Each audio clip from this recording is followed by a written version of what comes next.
tous. Donc la saison est terminée. Et puis j'ai mis un petit tour du bateau pour vous montrer ce qui a été, ce qui n'a pas été, les petits travaux que je referai cet hiver pour la saison prochaine. Voilà, donc bah là par exemple on voit que j'ai ma petite latte, il y a une vis qui est partie pendant la navigation cet été, ça sera à refaire. Sinon sur la coque tout est nickel. En parallèle pour l'intérieur tout a été.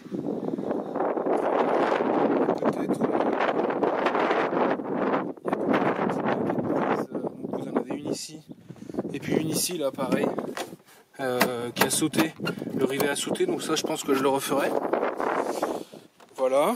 Et puis également ce qui est prévu c'est de refaire correctement tout le bac en dessous là des sièges, parce que j'ai ma connectique électrique là qui va jusqu'à la batterie en fait qui descend, et puis ça me gêne à chaque fois que je veux remettre ou enlever mon réservoir. Donc par rapport au moteur, alors malheureusement je sais pas ce qui s'est passé, mais j'ai la peinture de l'embase qui est partie.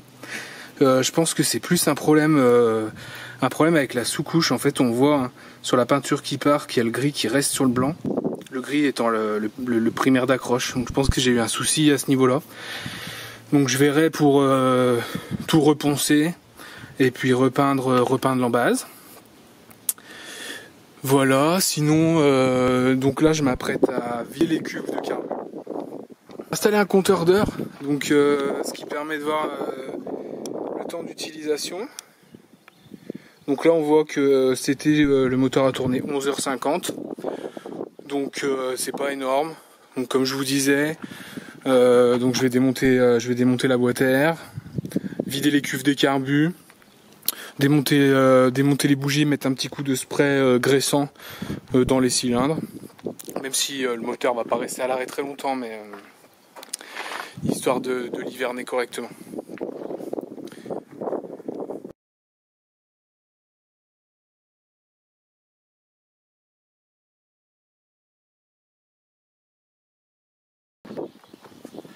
Voilà, donc en plus en démontant ça me permet de voir donc là pour le coup le joint de vidange de cuve, il est quand même très fatigué, donc prévoir de l'échanger pour l'année prochaine.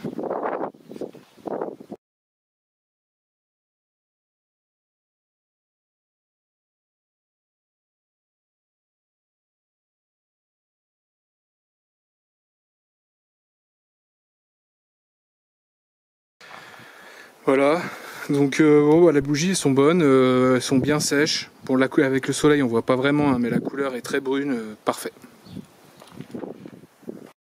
Pareil pour celle-ci, parfait. Pareil, même couleur.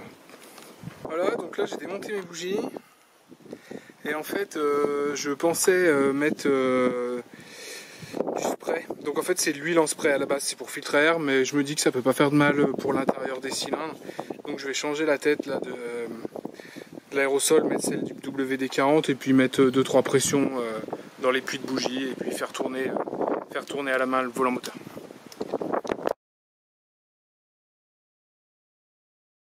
Donc là c'est tout propre, je vais remettre le capot.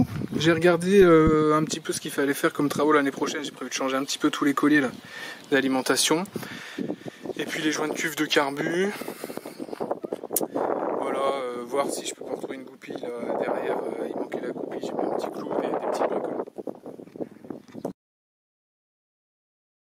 Voilà, donc là j'ai terminé avec le bateau, je vais ranger un petit peu. Donc le jerrycan d'essence que je rangerai, il en reste un petit peu dedans, la batterie.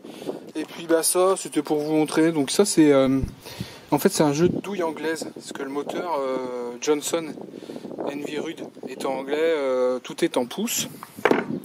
Donc j'avais acheté ça sur internet, ça va très bien, ça se raccorde sur de la clé standard qu'on trouve dans le commerce. Là c'est ma petite mallette qui me sert un petit peu pour tout.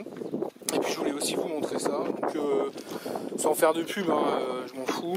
C'est un booster que j'ai acheté, en fait je suis tombé une fois en panne de batterie, à force d'insister j'avais noyé le moteur, enfin bref. Donc en fait c'est un petit booster batterie lithium qu'on recharge sur du USB. Et c'est vachement sympa parce que Il y a un petit système intelligent, donc c'est livré avec les pinces. On raccorde ça ici, là. Et puis ça vient détecter la présence de la batterie. Et normalement, ça permet de démarrer. Ils annoncent 20 fois un moteur 3 litres ou 6 cylindres, donc vraiment grosse cylindrée. Donc pour mon cas, ça m'a vraiment sauvé. Voilà, et en plus, ça fait une batterie externe. Là, vous pouvez recharger un téléphone, une enceinte Bluetooth. Voilà, c'est mon petit gadget à moi. Encore une fois, merci à tous de me suivre. Je vous retrouve dans une prochaine vidéo sur la sortie de la remorque pour pouvoir travailler dessus cet hiver. À plus!